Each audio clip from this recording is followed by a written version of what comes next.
Good morning, good afternoon, everyone. We're about to start. We're gonna give an additional minute before we initiate. Thank you very much.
Good morning, good afternoon. Welcome, everyone. This is Leonardo Garcia speaking. I am Bridge Project Coordinator. Before we start this session, I'm gonna make a brief parenthesis for our French-speaking colleagues. Bonjour, chers collègues. Veuillez noter que cette séance fera l'objet d'une interprétation simultanée anglais-français. Veuillez sélectionner la chaîne correspondante qui se trouve en bas à droite de l'écran. Merci beaucoup pour votre intérêt.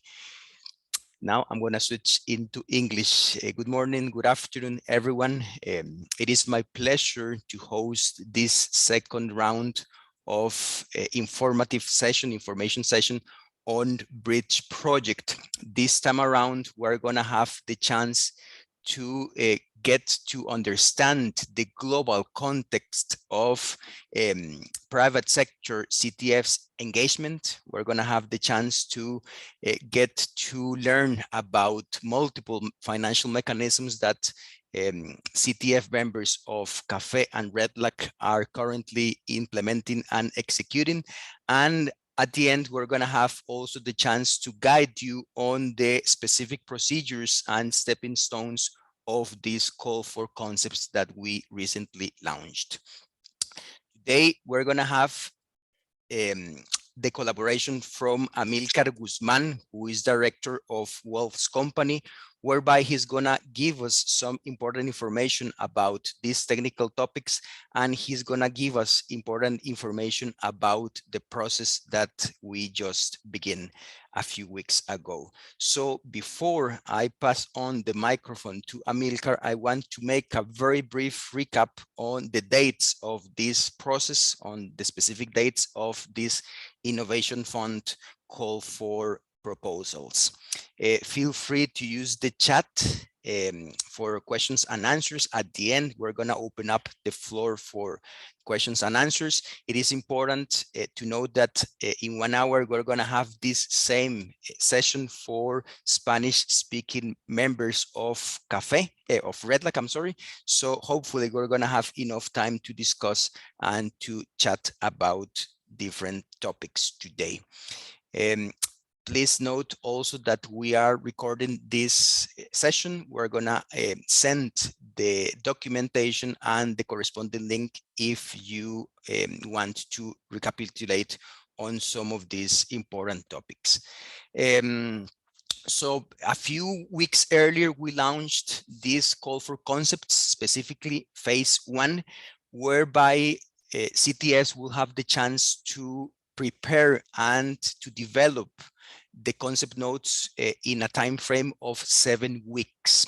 This first phase will close on 15 July, and it is very important because that's where Wealth's Company starts and helps, provides technical assistance for those CTFs who voluntarily require this technical assistance.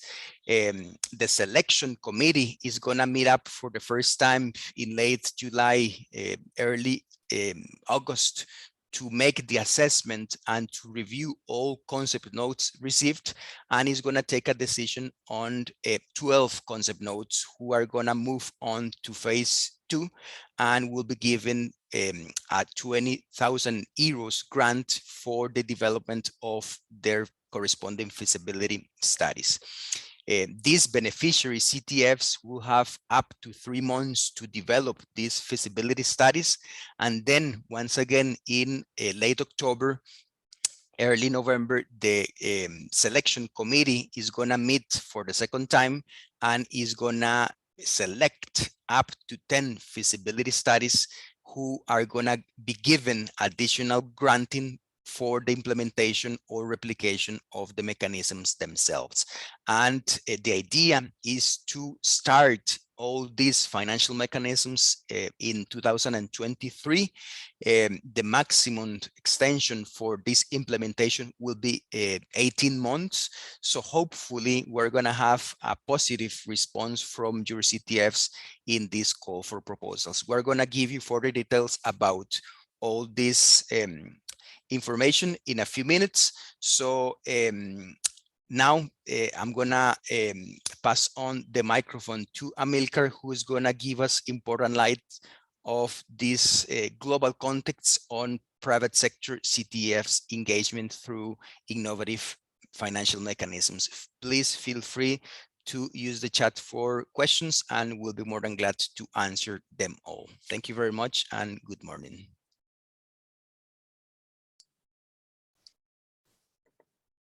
Thank you, Leonardo. I believe I see in the chat that some of the participants are saying that the French translation is not working. So while I pull up my slides, maybe this is something to address. So I'll start slowly with the first slides until this is hopefully fixed. Okay. All right. Yeah, thank you very much, Amilcar. We're gonna try to solve this issue as soon as possible. We apologize for this inconvenience. Well, so I will start slowly. So, but by thanking the organizers of this session. So, Forever Costa Rica Association, the networks of environmental funds, REDLAC and CAFE. So for having the pleasure of being part of one of these sessions once more. And thanks for the trust in our team to provide assistance to the conservation trust funds that will be submitting applications to the call for concept notes of the Private Sector Innovation Fund. So I will be presenting on behalf of the team, the consulting team, and the team we put together for this particular work is composed of consultants from Wolf's Company, senior consultants from Wolf's Company, and from the Bastel Consulting Group. And I will give an introduction about each of the consultants in one of the slides later on. So just to start, as Leonardo was introducing, part of this session will offer some background information for the call for concepts, particularly in terms of the status of collaboration between conservation trust funds and the private sector. So this is to give you a global understanding for those who don't have it at the moment. Some of you might remember some of these presentations, some of the slides that I will be presenting from the previous CAFE assembly. So part of this information was presented there. So some of you might have this background. So it's probably just a reminder and to refresh some of this information. Some of this comes from the 10-year review of conservation trust funds. So it might be familiar to you. And we can refer hopefully in a discussion to more specific aspects of this information that I will be presenting.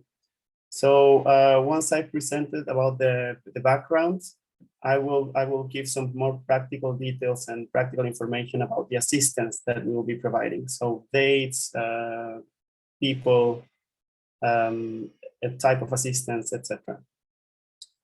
So just for context, and I will start with this while the issue with the translation is fixed. I hope that it was already fixed.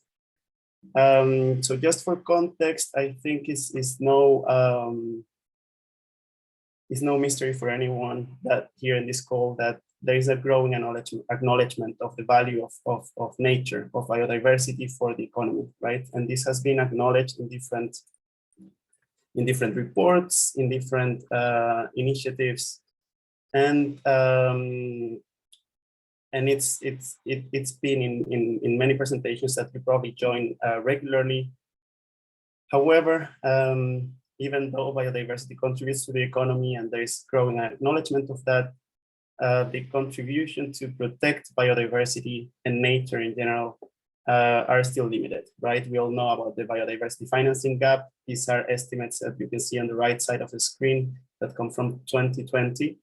And what I wanted to highlight here is that at the moment, the private contributions, so contributions from the private sector to the global biodiversity finance available is are very, very, very small still in terms of percentage. So it's nearly 14% of what's available. So biodiversity protection has been mainly funded through public and philanthropic sources, as some of you probably experience.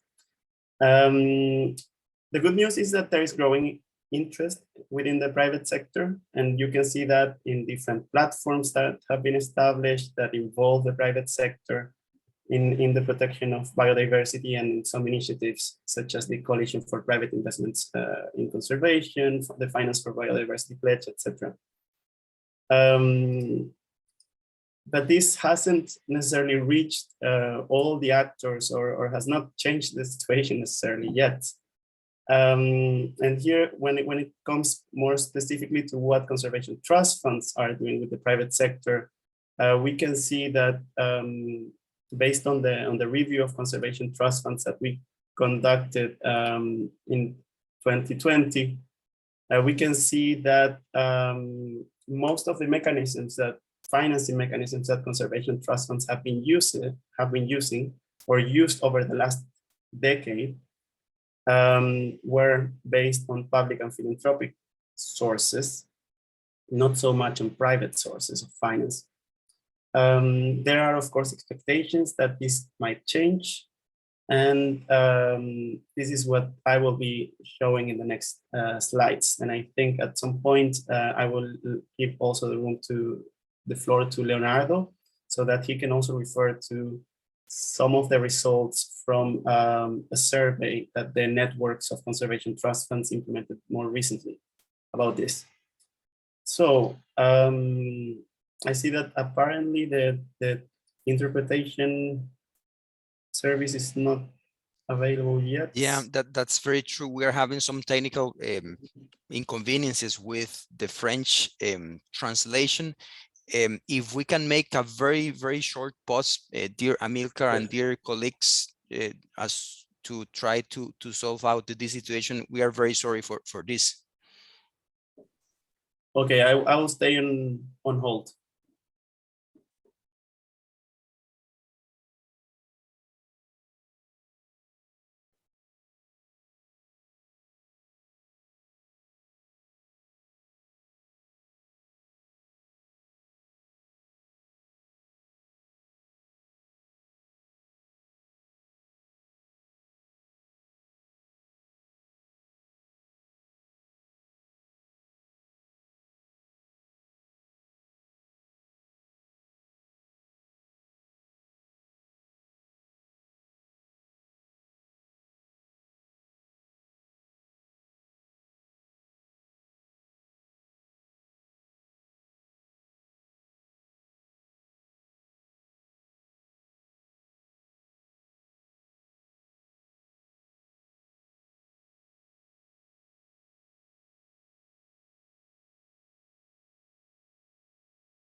I see some comments in the chat by Tapiwa and Mark David Mine, who are wondering about the meeting. So we're on hold at the moment because we are trying to. So the team of Forever Costa Rica is trying to fix the issue with the interpretation. So the simultaneous interpretation to French is not working at the moment. So we are waiting for that to be fixed. So we are staying on hold, and I will continue as soon as we get the go from the team. Thanks for the patience.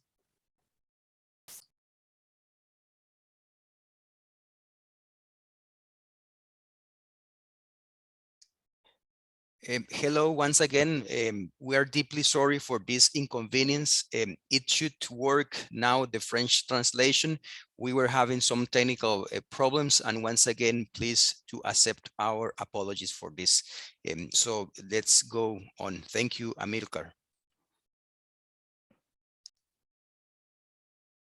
Okay, thank you. So I will continue. Well, the previous slides, for those who joined later, were mainly about some general background information, but we were really about to start with the more relevant information about conservation trust funds and the private sector. And this is just to give some background that's relevant for the Innovation Fund's call for concepts, which is the reason of this video call we are having today. So the findings I will be presenting come from a report that we did at Wolf's Company as part of as a follow-up project, an independent project that we decided to do after learning from the 10-year review of conservation trust funds that the collaboration with the private sector was somehow limited, and it was limited to just a few mechanisms, and it was not very well studied and documented. So last year we compiled this project which was mainly just an exploratory review, mainly based on qualitative information. So in-depth interviews, we tried to get in-depth insights from those CTFs or conservation trust funds that were front runners. So those conservation trust funds that were more advanced in terms of the collaboration with the private sector, and especially financial partnerships, meaning partnerships with the purpose of mobilizing financial resources to conservation, whether that would be as a flow through or perhaps as well, maybe in a partnership that would go directly to some beneficiaries. So we spoke with several conservation trust funds that we identified in collaboration with the networks of conservation trust funds. And I see in the messages again that it seems that the translation is not working yet. Yeah, Amilcar and dear colleagues, once again, please accept this, the apologies for this inconvenience. We have some technical issues that apparently cannot be fixed. We don't exactly know what's going on. So what I'm thinking is to go on with the presentation and then coordinate with our colleagues from CAFE to have another session from French-speaking CTFs either these coming days or early next week, because that's the solution that I can foresee. In the meantime, it is unfortunate this situation, but we don't want you to be connected while not understanding the content of this session. So that's I guess what we can do for now. Because we all can hear and see the presentation correctly, but from the side of the interpreters, they're having some technical issues. So we can go on with the presentation, and later today we're going to coordinate with Stein and with Karen on an additional date for French-speaking CTFs. Once again, thank you very much, and apologies for this. Okay, so I will continue then. Yes, I'm sorry that this could not be fixed, but luckily there is a solution for this. And as I will present later, we also have French-speaking colleagues in our team who can, who unfortunately could not join these sessions, but will be supporting French-speaking CTFs if assistance is required and requested. So to continue with the context, so I was explaining the process we did to compile some information to learn about the collaboration between the private sector and conservation trust funds. So we looked at a selection of conservation trust funds that are perhaps more advanced in the use of some specific mechanisms in collaboration with the private sector. So those are the conservation trust funds that are presented here. If you want to know what mechanisms are those, I can also give more details when we have some space for questions. Then one of the first things that we discussed with these conservation trust funds was why they reached out to the private sector. And this also comes a little bit from the 10-year review of conservation trust funds we did in 2020.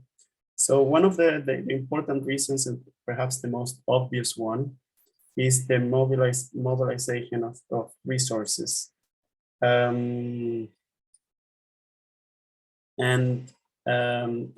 means that generating additional funds for conservation or diversifying sources of finance or of financing for conservation. So, and also to ensure that they are long-term. And then the other motivation in general has to do with impact.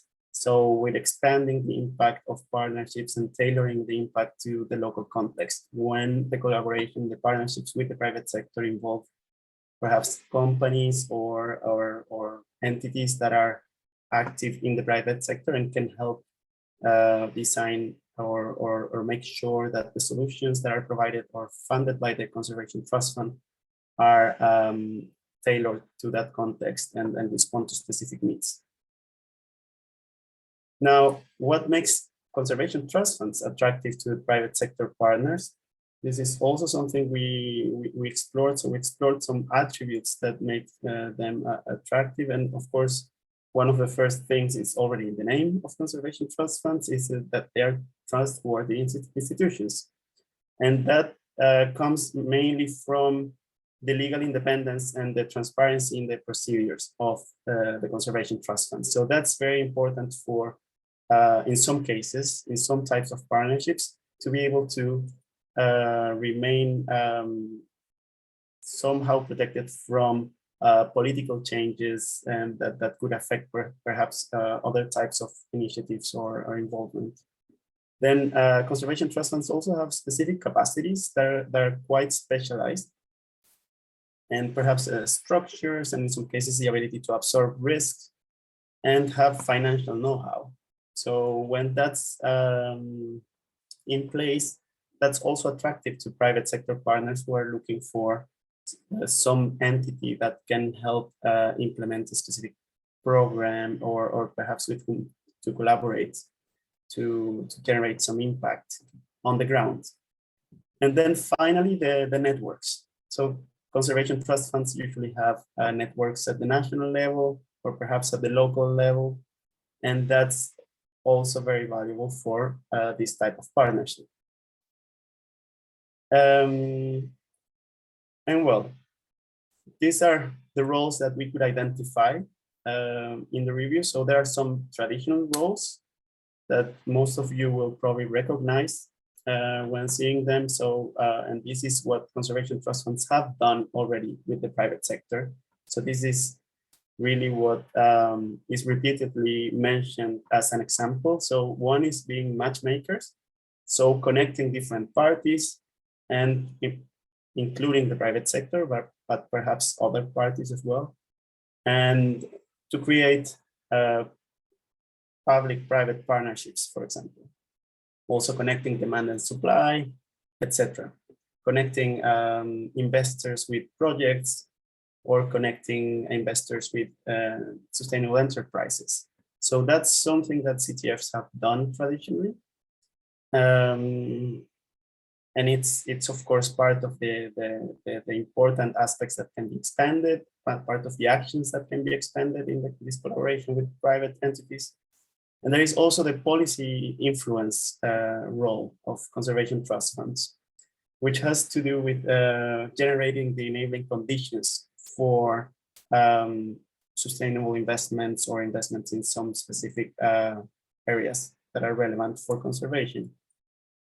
Some less traditional roles of conservation trust funds include those that can help create investable projects, for example, the incubator role, or the risk mitigator, so to attract investors who are seeking returns.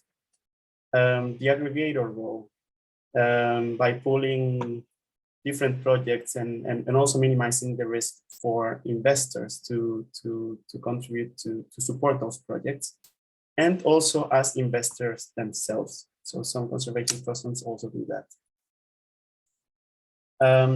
As I mentioned, the first two are more traditional, and these other ones are much less explored so far. And yes, so we also look at the financial instruments that conservation trust funds are using. So this is more specific than the previous one. So the previous one was about the roles, and this is about, okay, but what instruments are conservation trust funds using? And of course, as grant-making entities, grants continue to be part of the mechanisms that are used also in this case, in some cases collaborating with the private sector with match funding or with in other ways. Also CSR investments, yes, attracting CSR investments from the private sector, donations, earmarked revenues, etc. And then we have some mechanisms on the rise. So these mechanisms are some mechanisms in which there is growing interest, and some CTFs have made some progress. Some other mechanisms that we classify as emerging, which are still at an early stage of development, and then some mechanisms that are at the concept stage. So all these mechanisms can and cannot, in some cases, involve the private sector, but and this is a classification we make in terms of the level of progress and adoption that we see among CTFs based on the surveys we have done. There are also hybrid mechanisms like the ones we see at the bottom, so blended finance guarantees, technical assistance facilities, pool funds. Those can support the mechanisms that we see above or other types of conservation efforts. So this is based on our surveys, and I understand that REDLAC and CAFE also asked conservation trust funds recently about these mechanisms. So I think Leonardo wants to say something about it. Yeah, thank you very much, Amilcar. If you allow me, please, to share my screen, because as you mentioned, we recently circulated a questionnaire, a survey, to get to know important information about the level of engagement between CTFs and private sector. I'm gonna just share a few slides with these results, so as to get to know where our CTFs or some of the CTFs are right now. So for example, this first slide responds to the question, what is the involvement level of the private sector in conservation efforts within your CTF? And as you can see, a big portion of CTFs responded that they have worked as partners with the private sector, 41%. This is the first column. And then half of this figure, the blue and the red columns, corresponds to donors or through corporate social responsibility. So these are other examples where CTFs have engaged currently or in the past with the private sector. The purple column corresponds to no options or not applicable, and the yellow column corresponds to other options that, for example, Amilcar just pointed out. Over here in this pie chart is the number or the percentage of CTFs that have received any support from the private sector. 2/3 of the CTFs have indeed received this sort of support, but 1/3 has not. So through Bridge, we foresee a good opportunity for CTFs to approach the private sector and to start implementing and executing financial mechanisms together. This is another question that we made. What type of support does your CTF receive from the private sector? Over here, we see different responses. Most of the answers corresponds to in cash support, 32%. Very close to it, we have in kind support, 27, 28. And then we have limited responses regarding, for example, the red column that is carbon offsets or field work involvement, which is about 19%. It is the purple column. 27, 28% responded other alternative, other options, and 22% responded no answer. So this is again a large, an important window that opens up for private sector engagement. Amilcar just pointed out different examples of financial mechanisms that are under execution. For example, over here in the screen, I selected a few of them according to the answers made by the CTFs. And for example, we see here projects regarding value chains and sustainable production, bioproduct development. We're also talking about taxes, either to implement taxes on environmental services, for example, on drinking water consumption, or to exonerate certain types of taxes according to the productive activities taking place in the local or rural areas.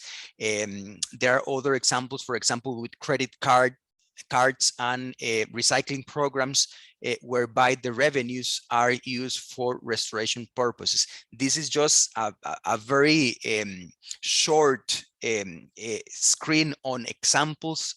We are very sure that there are many around, and that's part of what Bridge Project seeks through this innovation fund call for concepts to get the CTFs approaching the private sector and start replicating or start implementing some of these interesting examples as a way to together reach the 2030 targets. So this is what I wanted to complement to what Amilcar just was presenting. Thank you very much, Amilcar. Please go on. Okay, I will continue then with the slides I had on the screen. Yes, so these were the mechanisms, and as you can see, well, there are many options, but these are of course context specific, and the potential for implementation depend on opportunities that are available in the respective country, region, or perhaps with the local stakeholders, or also based on capacity and how strong the capacity is, for example, for financial management within the Conservation Trust Fund, etc. So we also compiled a few a non-exhaustive list of possible questions that Conservation Trust Funds can ask themselves or have asked themselves before embarking in any of these partnerships. And of course, something very important that was highlighted throughout all the interviews was the objective of the partnership. So not all these mechanisms are relevant for every objective. So there's no one size fits all. If the purpose of the CTF is to support protected areas, then some of the mechanisms will be applicable, but not others. The same applies to the case when the Conservation Trust Fund is working with the communities, perhaps, or with let's say community forests or other initiatives like that. So, and the other questions are, of course, more technical about the Conservation Trust Fund itself, or the specific mechanisms.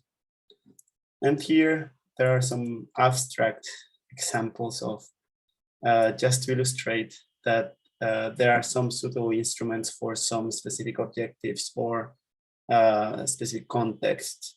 So just to take a couple, if you're speaking about perhaps short-term capital, some CSR investments could be relevant, but for projects that are not generating revenue, but perhaps for community-based conservation, you might see some potential for developing microcredit schemes or providing some seed financing, or depending on the ecosystem services that are in the, let's say, provided by some of the protected areas or some other areas that are subject to conservation measures.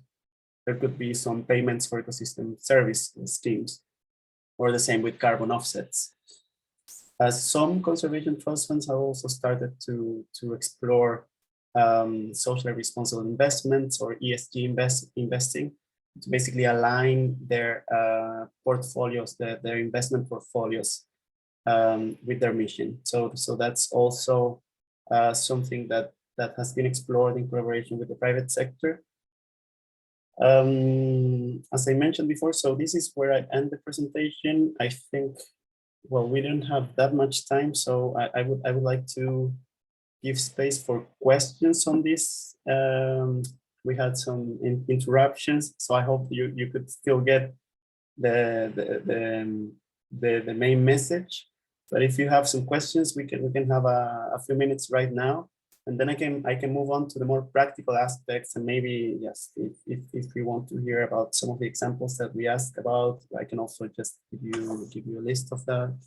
But yes, basically I'll open the floor for questions first.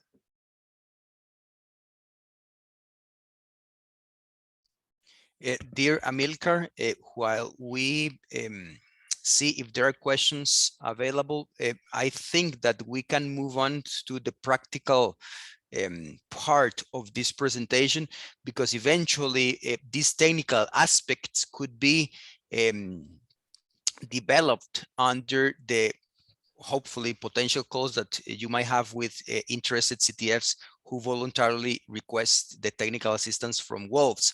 It is important to understand how WWOLFS company and your team are going to provide this assistance, and that's specifically this last part of the presentation. So if you agree, we can move on with this information section. Sounds great to me. So I will continue. If you have questions, you can, I assume you can put them in the Q&A section or the chat, and we can answer them at the end, or we can address them as well as part of the assistance. So just as background, I think this is not something I will really spend much time in. We're in phase 1 of this bridge project, and this is the Private Sector Innovation Fund call for concepts. This is the call that we are, in which our collaboration is framed. So for this call for concepts, we are not part of the selection committee. So we are an external party that will assist conservation trust funds in the preparation of the calls with specific, we will see the specific parts, the specific types of assistance that we will provide. There are other external and impartial representatives of from different organizations that will, I understand, review and select your applications. But we, of course, are very much aware of the selection process and the expectations. So we can assist you to improve your applications, or perhaps brainstorm, etc. So these dates were already presented by Leonardo. The only one that's really important here is 15th of July. So that's a deadline. So let's keep that in mind. And as we will see, we have some internal deadlines if you want to receive assistance by the consultants. So this is the assistance that we provide. It consists of on-demand support while you prepare the concept notes. And this includes the review of a first draft concept notes of 5 pages, which is the page limit for this call. So the Conservation Trust Fund would prepare this concept note provided to us, and we would provide feedback, written feedback. We can have a virtual call with the Conservation Trust Fund, which, I mean, we can discuss the feedback on the concept note, or we can use it as brainstorming, as you wish. So this is open. It is placed, at least if you want to receive the full support package, assistance package. We placed it after the review of the first draft, so mainly to discuss the feedback that we'll provide, because there might be some unclarities. And then there's room for a second review of your revised concept note. So after incorporating the feedback, and then if we follow the deadlines that we will give you, we will still have room for translation from Spanish or French into English, which is the language of the BRIDGE project, in which you need to submit the concept notes. So this is, in a nutshell, this is the team that will be working on this. So we have Wolf's Company and Bastel. Just as a general background for the ones who don't know about Wolf's Company, so we're a Dutch consulting company that we focus mainly on demonstrating economic, social, environmental contribution of investments in nature conservation. So very much related to your work. And we do this based on our expertise, which is mainly on environmental economics and conservation finance. So we work on research projects that demonstrate those impacts. And we also work on strategy development and assistance to different types of organizations. So we have done, as part of the research projects, we have done the 10-year review of conservation trust funds. As part of the advice, we have also updated the practice standards for conservation trust funds. So we did that together with other partners. And we have worked with various conservation trust funds, such as the Med Fund, Forever Costa Rica Association, the Caribbean Biodiversity Fund, among others. And we also work on resource mobilization strategies, philanthropic ones or donor-based, but also design of financing mechanisms, conservation financing mechanisms, landscape financing, protected area financing, etc. And we recently, also an important thing to know is that we recently became part of Grant Thornton, which is an international accounting, tax, and consulting firm. So that also gives us a new and much wider and first-hand perspective of the private sector because of this new network of clients. Now, Gaetan is our member from the Bastel Consulting Group, which is a firm in international development. So that's the area in which they specialize. And they have, they have international experience as well, working in these fields, and they have a strong reputation in project program design, implementation management, performance review, and they have also worked with many conservation trust funds and conservation trust fund donors, especially with multilateral agencies and donors, international donors, institutional donors. So that includes, for example, the World Bank or AFD, FFM, etc. So here you can see some of our qualifications. As I anticipated, or as I mentioned before, we have available capacities in Spanish, in French, and English. in our team. And here you can see you will receive a copy of the slides, so you can also look into our expertise. And we will, of course, depending on the topics, we will assign the best fit for the assistance based on the topics and language, of course. So this is the final one. Just to summarize, so that these are the four types of assistance that I mentioned before. And this includes the review of the first draft concept note prepared by the Conservation Trust Fund, the virtual call, a second draft concept note, and the eventual translation of the concept note into English. Now, these are the important practical aspects to be aware of. If you would like to receive assistance, you can send your request to my company email. So it's written here, and you will also receive it in a information sheet that we will circulate after this call. And also the draft concept notes should be sent to that email. If you would like to request all the available assistance, so that means all these 4 steps. So you want to have the 2 review rounds, have a virtual call, and have the translation. We will need to receive your at least your first draft concept note by the 20th of June. And we would notify you at that moment of, depending on when you send it, we can build a specific timeline with you. It will be tight, of course, because there's not much time if we want to follow all these steps, but it will be worthwhile if you follow all the steps to get external feedback. I'm confident about that.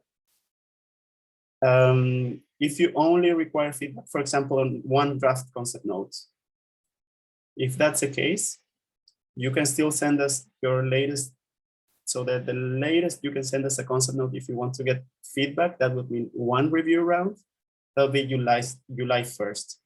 And depending on availability, we can discuss whether you would like to still have perhaps a call as well. So we can tailor and we can play around with this, but these are the fixed dates and the most important ones.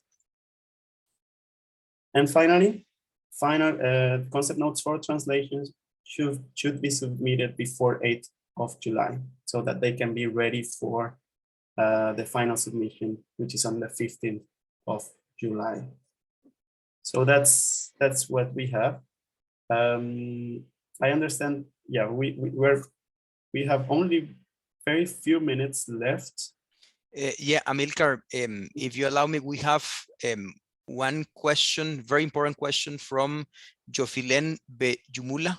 Can we be able to hold the first call for enhancing our ideas prior starting developing first draft of our concept notes? Yes, so that's possible. And I would say this would be a request for assistance, as it's specified here. So you can send an email to my email address, and we can. So we would be basically available from Monday, or I think we can start thinking about dates for a call. So I would encourage you to do it as soon as possible. Of course, it's better if you develop your idea first and send us perhaps something by email, 1 paragraph, and we can have a call if that's what you prefer. Of course, we can play around with that, and we can reallocate time. That's something that we agreed on already. Mm-hmm. Mm-hmm. Yeah, and then we also have a comment from Tapiwa Makiwa. If we can share the recording, this recording session and the complementary documentation, yes, we will. Right after this session, we're gonna prepare a package that we will email to Stein, who in turn will circulate it with all CAFE and REDLAC CTFs. We're going to make it with Daniela as well. And we are also, right while Amilcar was speaking, I was coordinating with Stein to see if early next week we can have this same session for French-speaking colleagues. That's something we have to also talk to Amilcar as well, but hopefully we're gonna be able to have this second session as well. As Amilcar pointed out, it is very important to move on with your concept notes. We do not know how many proposals we are going to receive, how many CTFs would require assistance, technical assistance from Wolf's company. Hopefully, it's going to be a high number. So we highly encourage you all to prepare and submit your concept notes. This is a very important and interesting opportunity to get closer and approach the private sector in the 2030 target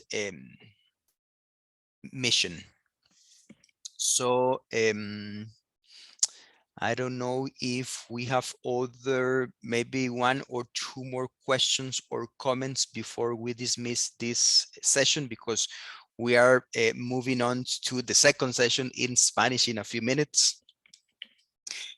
Please note that Stein, myself, Amilcar, we are at your service. You can reach out to us through email.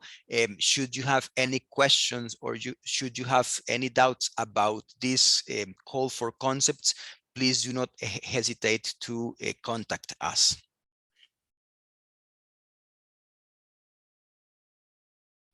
I see one more question from Carl Brusso from Mulanje Mountain. All right. He's asking if it's possible to submit more than one concept note, Leonardo. Thank you very much, Carl, for your question. No, individual CTFs can only submit one concept note. If there are regional CTFs composed by multiple CTFs, that's a possibility too. But individual CTFs can only submit one.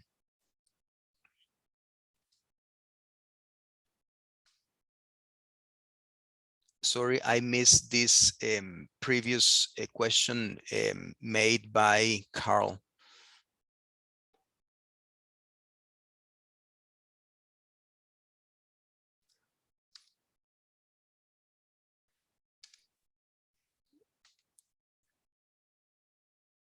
Okay, it seems that there are no more questions for now. Leonardo, yep. I don't know if you have received any questions. No, not really. This is it. We have to once again apologize for the technical issues that we had earlier. You know that technology sometimes works this way in unexpected manners. So hopefully we're going to have this second session early next week, and you all are more than welcome to join us. From our side and from Wolf's company, thank you very much for your time, and we wish you all a beautiful day. Thank you.